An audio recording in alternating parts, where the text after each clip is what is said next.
बिस्मिल्लाहिर्रहमानिर्रहीम। Dear students, Naveed Sabri here. आज 20th of March 2024 Wednesday के डॉन एडिटोरियल्स के एनालिसिस के साथ हाजिर हैं। तो इस सिलसिले में सबसे पहला एडिटोरियल ऑस्टेरिटी थिएटर है।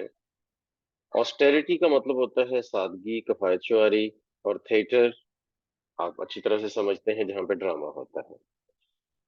तो ये जो टाइटल है ये अपने अंदर बहुत मीनिंग रखता है, और ये टाइटल आपको ये समझने में मदद करेगा कि किस तरह से इस पूरे कॉन्सेप्ट को एक दो वर्ड्स की फ्रेज में जो है ना इनक्लोज कर दिया गया है। और ये प्रेसी राइटिंग में जब आप टाइटल वगैरह बनाते हैं तो उस हवाले से आपको जो है ना वो कैसे आपने बनाना होता है उसमें ये काफी हेल्प करता है। तो अब आप जरा देखें कि इसमें जो बातें हुई हैं वो किस तरह से इस टाइटल के अंदर इनक्लोज हो गई हैं, और ये टाइटल किस तरह से उसके साथ जस्टिफाई करता है।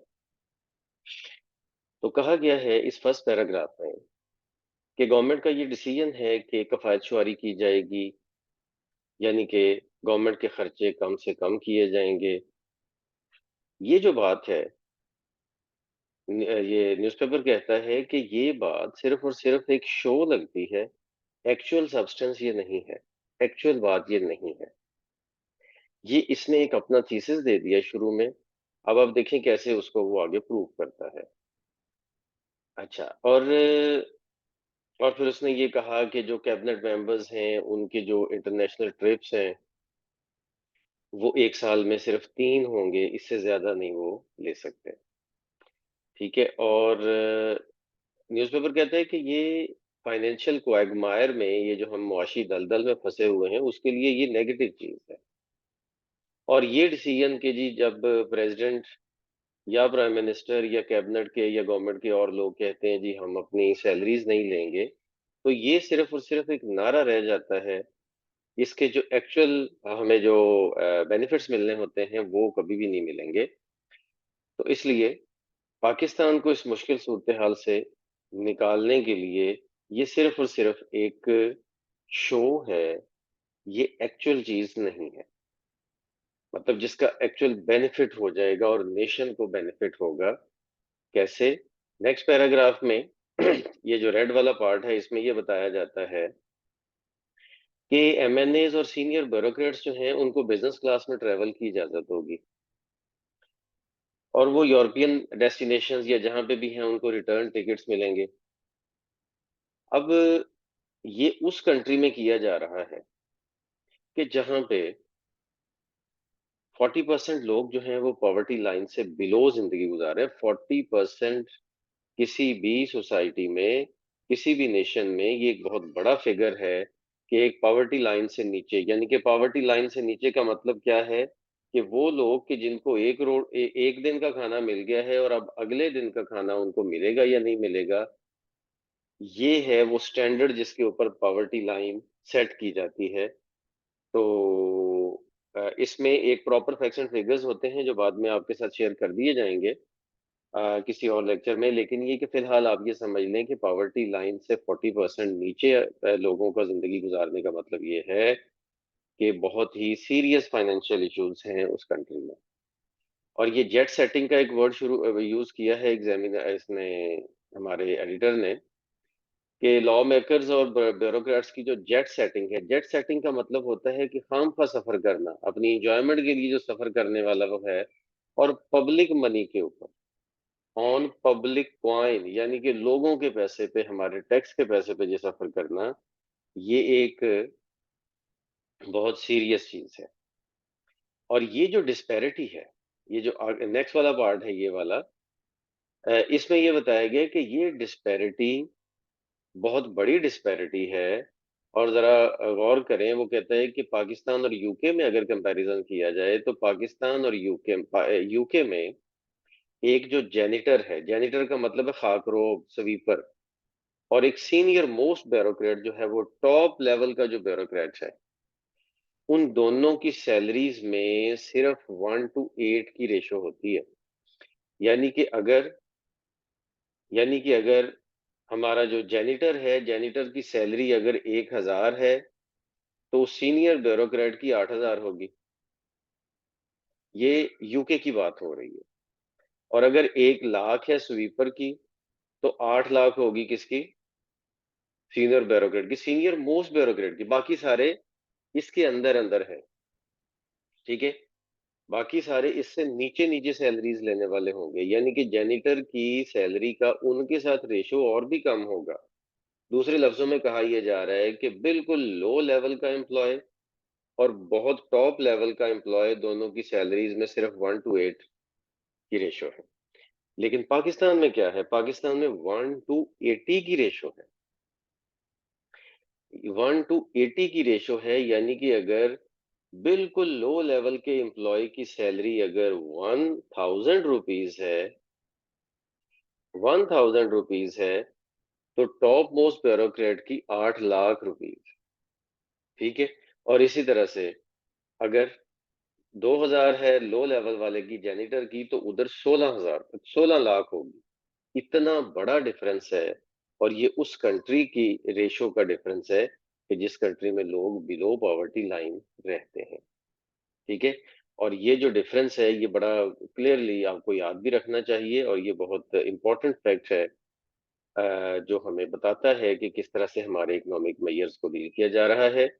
और आगे लास्ट पैराग्राफ जो इस एडिटोरियल का है वो ये है कि ये जो सादगी और कफात शुआरी वाला जो बयानिया है, जो नैरेटिव है, इसमें खुद से बहुत ज्यादा कॉन्ट्रडिक्शंस हैं, जो ऊपर भी जैसे बताया गया है।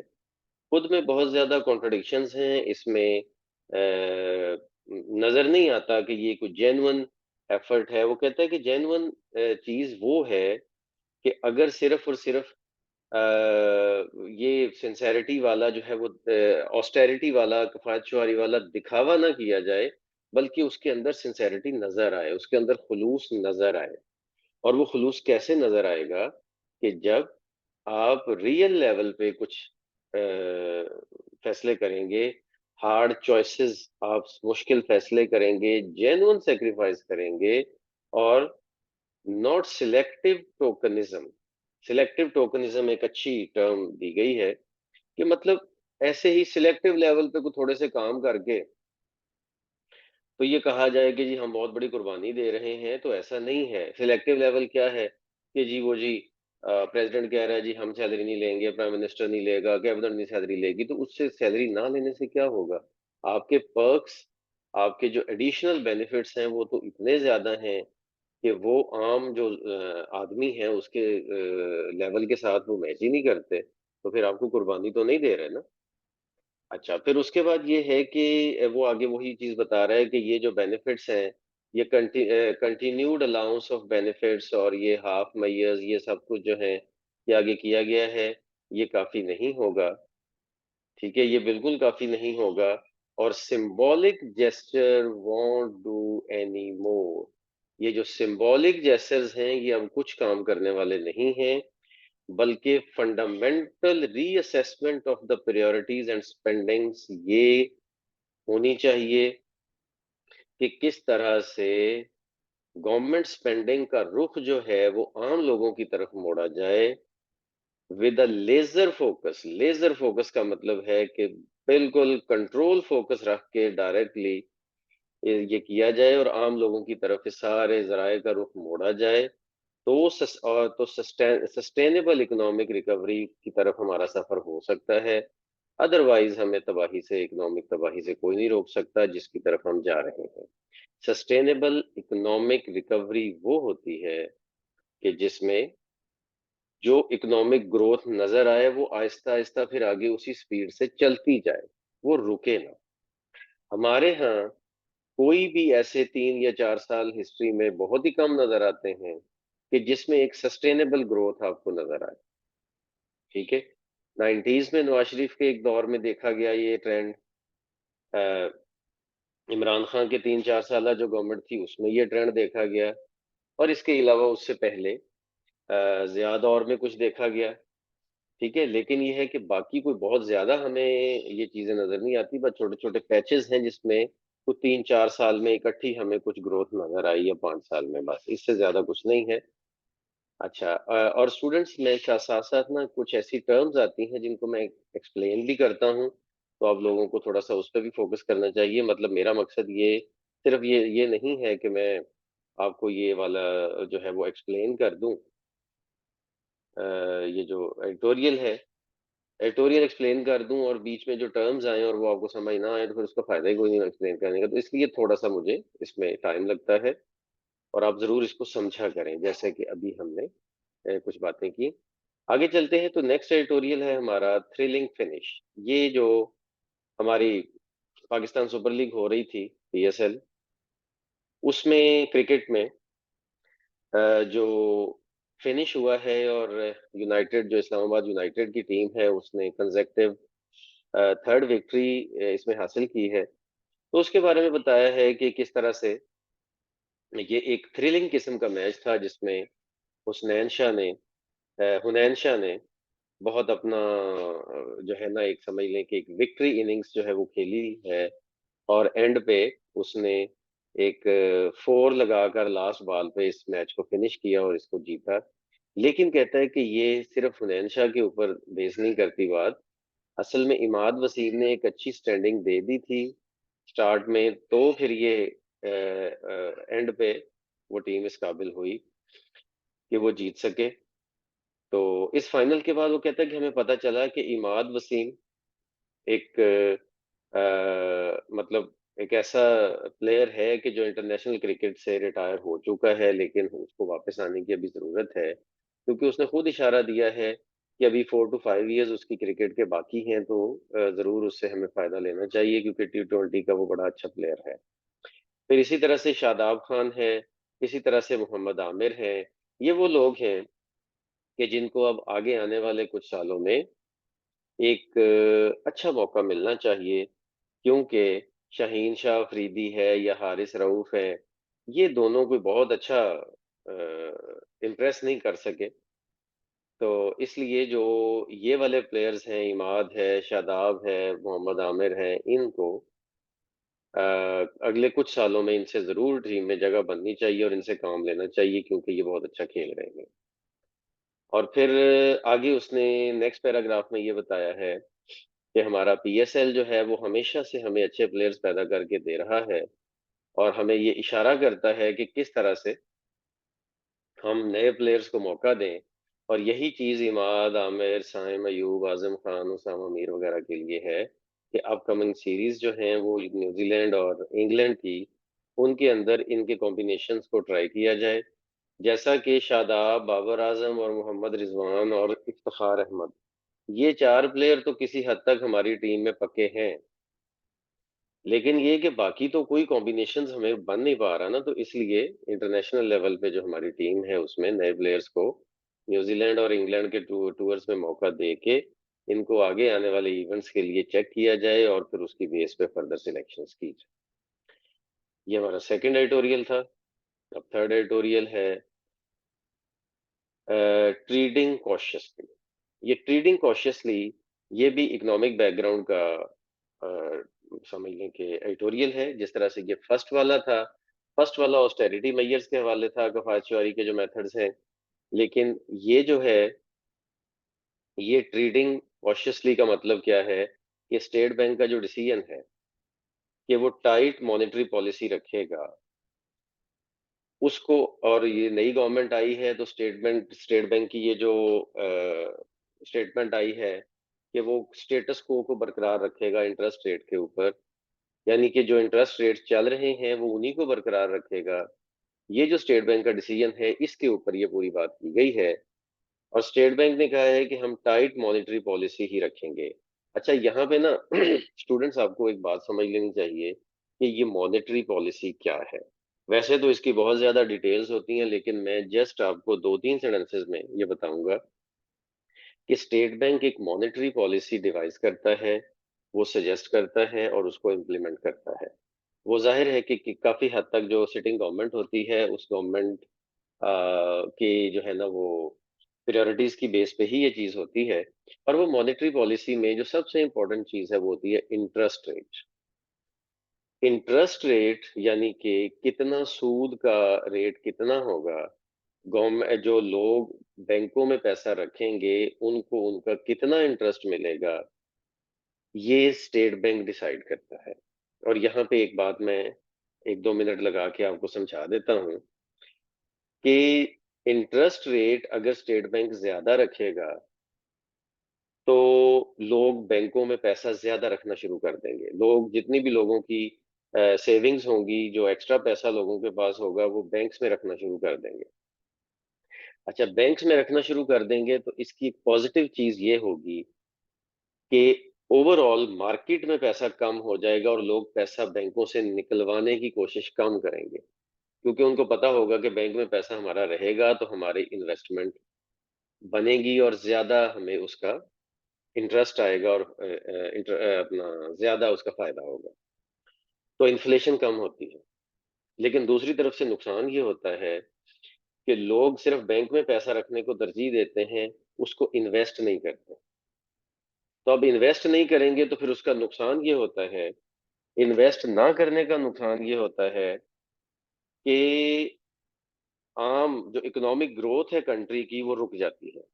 यानी कि एक बंदा जो बैंक में पैसा अपना रख रहा है, फॉर एग्जांपल उस बंदे के पास 5 करोड़ रुपए है, वो बैंक में रख रहा है क्योंकि इंटरेस्ट रेट ज्यादा है और बैंक से उसको ज्यादा बेनिफिट मिलेगा। लेकिन वही अगर इंटरेस्ट रेट कम हो जाए तो वो बंदा बैंक से पैसा निकालेगा और निकाल के इन्वेस्ट करेगा मार्केट में। वो कहीं बिजनेस करेगा, उस बिजनेस के अंदर वो 20-25 लोगों को, 10 लोगों को, 20 लोगों को वो एम्प्लॉयमेंट देगा। ओवरऑल सोसाइटी में खुशहाली का एलिमेंट आएगा। मतलब उस बंदे को अपना प्रॉफिट तो मिलेगा ही मिलेगा, लेकिन साथ बहुत सारे लोगों को एम्प्लॉयमेंट मिलेगी, नौकरी मिलेगी, ओवरऑल इकोनॉमिक ग्रोथ होगी। तो दूसरे लफ्जों में इंटरेस्ट रेट ज्यादा रखने का मतलब ये है कि आप इन्वेस्टर्स को अट्रैक्ट कर रहे हैं बैंक की तरफ, और दूसरी तरफ से एम्प्लॉयमेंट की रेशो कम होगी सोसाइटी में। ठीक है। और अनएम्प्लॉयमेंट बढ़ती जाएगी। ठीक है। और जब स्टेट बैंक ये समझता है कि मॉनेटरी पॉलिसी में उसको इंटरेस्ट रेट कम करना है, तो वो कम इसलिए किया जाता है ताकि आहिस्ता आहिस्ता लोगों को रोजगार मिलना शुरू हो और रोजगार चलना शुरू हो।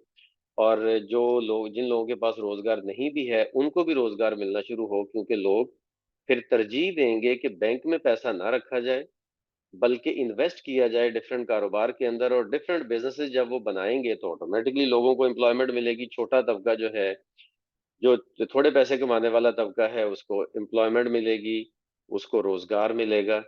तो इस तरह करके ये टाइट मॉनेटरी पॉलिसी का मतलब ये होता है कि इंटरेस्ट रेट ज्यादा किया जा रहा है, और लूज मॉनेटरी पॉलिसी का मतलब ये होता है कि इंटरेस्ट रेट कम किया जा रहा है। ठीक है। इस पे ये छोटी सी बात आपको समझ आ गई होगी उम्मीद है।